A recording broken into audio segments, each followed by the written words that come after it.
Now, I mentioned earlier how important it was to select the layer, but not to pre-select all of the characters before you make the text animator. So let me show you why that's important.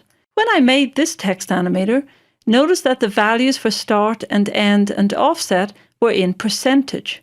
If you twirl down the advanced section, the first option is units, and it's set to percentage.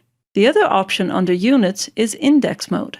When you select index mode, start, end, and offset are counting characters. So I'm going to delete this animator, but this time I'll pre-select all of the characters.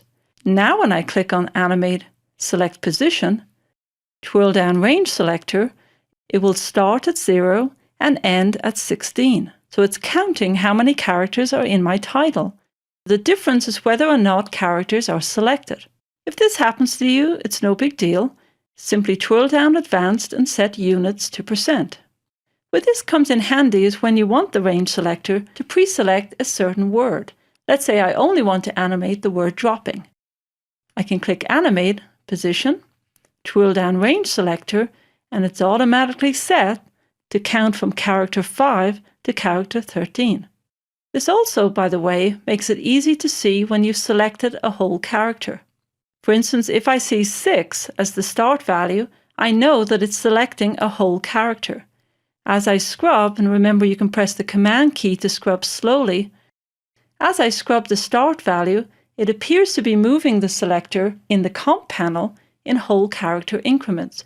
But underneath the hood, if you look at the timeline, you can see it's still partially selecting characters. So animating in index mode does have its uses, but generally speaking, we'll be using percentage. I also advise you to use percentage whenever you're going to save a text animation preset.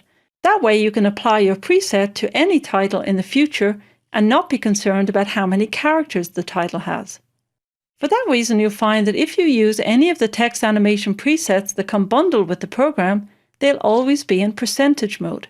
But remember, it's very easy to switch back and forth from percentage to index using the units pop-up in the advanced section.